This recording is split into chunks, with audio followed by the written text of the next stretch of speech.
6, a LaSalle University student accused of stealing more than $500,000 in a credit card scam. Good evening, I'm Paula Eben. David is off tonight. I'm Lisa Hughes. Police say she used the money to buy some high-end items before making a critical mistake. WBZ's Brandon Truitt explains how investigators cracked this case. Greed took over. I don't know how else you would classify it. Police say 19-year-old Ariel Foster embezzled hundreds of thousands of dollars from her part-time job. Arrested Wednesday night in front of her dorm room at LaSalle University, where she ran track. The teenager accused of shaking down this Lovisa at the Burlington Mall. The jewelry store lists most of their items for under $50. Burlington police say Foster was doing fake transactions, marking items up in price, then returning them for the original price while pocketing the difference in account of her own. Customers were never involved. She acted alone. Police say for 3 weeks in February, Foster made 8 fake transactions totaling more than $540,000. When I first saw the amount, I was surprised. I thought it was a mistake. Police say over the course of those 3 weeks, Foster spent $5,000 on a Louis Vuitton purse, $6,000 on plane tickets, and $20,000 for a hotel in Maui. Her shopping spree ended with the purchase of a Tesla for $35,000. You can tell by the purchases. Like, the first thing she got is a Louis bag. Then she gonna get the airplane tickets, trip to Maui, and a Tesla, where she got caught by the Tesla. Like, it's like, come on, bro. Like, out of that money, this is the best you did.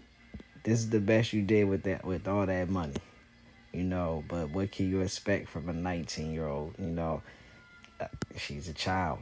Look what the stuff is. A bunch of stuff that a kid would want. You know what I'm saying? And I hope that if you watching this video and you see this, don't be in your lineup of things to get. You know what I'm saying? I hope you really, like, don't look at these things like, you know what? I wouldn't mind getting on, like, bruh, come on, right? You got $500,000, you could do better than that, bruh. Here it is, now in the custody of Burlington police. Police tell me Foster got loose with her work and rang up an order for $1 million, but never cleared it out. Man, that's wild, bruh.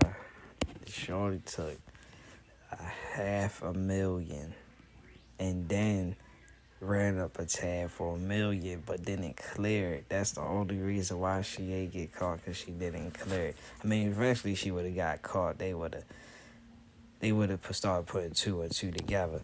But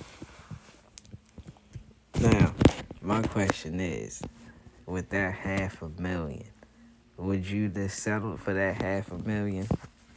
And if you got that $500,000, what would you have got? What you would have bought with that?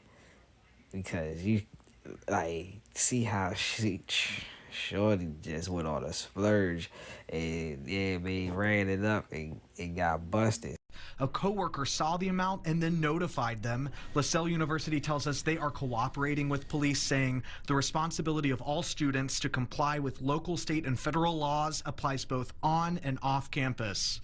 If one of my children came home and said, hey, they have enough money to buy a Tesla while they're trying to go to school, that's certainly going to raise those flags for me.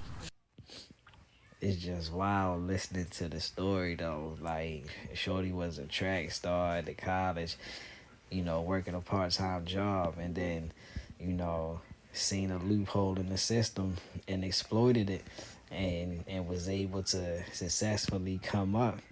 But, you know, like, greed got the better of her. She couldn't stop after that. She had that itch, and, like, $500,000, that's enough to change anybody's life. Shorty could have really just, yeah, she could have changed her whole life for real. It didn't even have to run track at the college and none of that stuff. You know what I'm saying? Like, she could have did so much with that money, you know. So I'm just, yeah, I'm lost on it. But you know, you can tell by the transactions that she's young, you know, 19, yeah, she doing kid stuff. Shit, can't even be mad at it though, you know.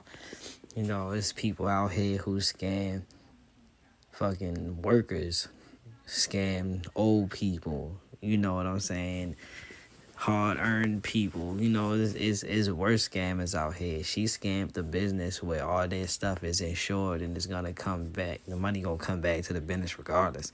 So she scammed the business. I can't be mad at that. That's actually, I gotta commend that for real. She didn't go after, you know, the clients, which she could have been taking the clients' information and you know, making purchases on their credit cards. You see what I'm saying? She actually took a different route and went after the business. I mean, salutes to that. I commend that. But as you can see, you know, she got caught.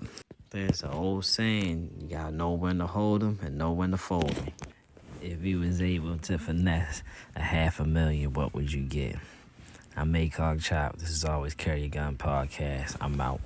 If one of my children came home and said, hey, they have enough money to buy a Tesla while they're trying to go to school, that's certainly going to raise those flags for me. While you was chasing down signs, I was steady counting mine. Trade nigga, don't play nigga. Got a little brother that's way bigger. Small nigga named Ray nigga. Got big guns, he a straight hitter. Hella nigga that's down the ride. Do 7 Clic. Bro, ça tue, ça blesse, ça flingue. Hey, hey, hey.